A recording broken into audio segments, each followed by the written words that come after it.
আমরা সবার সাথে বন্ধুত্ব চাই, কিন্তু আমার দেশকে যে পদানত করতে চায়, আমাদের দেশকে যারা কেউ যদি এটাকে কারো অঙ্গরাজ্য বানাতে চায়, সেইখানে জিয়াউর রহমান এবং তার দল কখনোই আপোষ করেনি। বেগম খালেদা জিয়ার দল, তারেক রহমানের দল তাদের সাথে আপোষ করবে না, এবং জনগণ এই পক্ষেই থাকবে। যারা আপোষহীন ভাবে রাজনীতি করেছে আদর্শের জন্য, সত্যের জন্য, তারাই টিকবে। যারা বিভিন্ন ভাবে ভণ্ডামি করেছেন, ছাত্রলীগের নেতা সেজে ক্যাম্পাসে অবস্থান করে হেলমেট পরে গণতান্ত্রিক কর্মী, ছাত্রদল সহ অন্যদেরকে আঘাত করেছেন, আবার শেখ হাসিনার পতনের পর আসল রূপ নিয়ে যারা ছাত্র শিবির হয়ে গেলেন, এই যে ঘটনা, এই ঘটনা আপনার জনগণের কাছে উন্মোচিত। অত্যন্ত গোপনে তারা প্রচার চালায় যে বিএনপি করে কি বলে চাঁদাবাজির সাথে।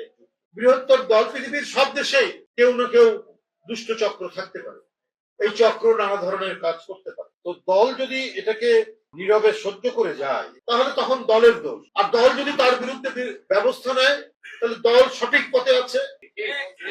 একটা পরিবারও তো একটা সন্তান বিপদগামী হতে পারে, হতে পারে না? বিপদগামী হলে ওই পরিবারটাই অত্যন্ত সুপরিবার, যোগ্য পরিবার, যে তার ওই বিপদগামী সন্তানকে সোজা করার জন্য বা তাকে শাস্তি দেওয়ার জন্য সমস্ত কিছু ব্যবস্থা। কিন্তু আমাদের কিছু মিডিয়া তাদের সাথে মিলে এই ধরনের অপপ্রচার দিয়ে যায় সবসময়।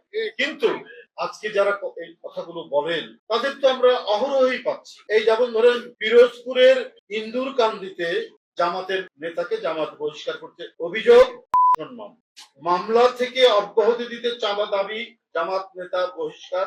এটা প্রতিদিনের বাংলাদেশে। বীরেশ্বরে অবৈধ বারু উত্তোলনের দায়ে জামাতের 2 কর্মী, ছাত্রীদের যৌন নির্যাতনের অভিযোগে জামাতের নেতা বহিষ্কার, জামাতের রুকনকে দল থেকে বহিষ্কার। এটা হলো সাময়িক বরখাস্ত।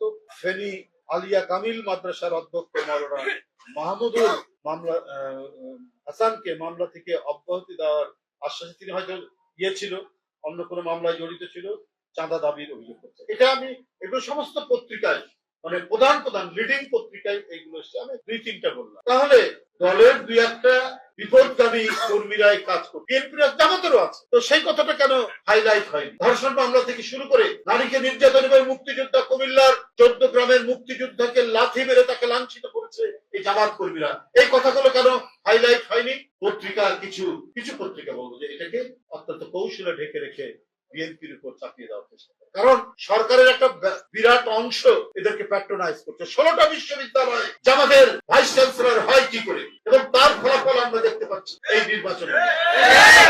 16টা সরকারি বিশ্ববিদ্যালয়ে জামাতের ভাইস চ্যান্সেলর কি করে হতে পারে? আমি নবগঠিত ডিপ্লোমা ইঞ্জিনিয়ারদের এই পরিচিতি সভায় সবাইকে আন্তরিক ধন্যবাদ জানিয়ে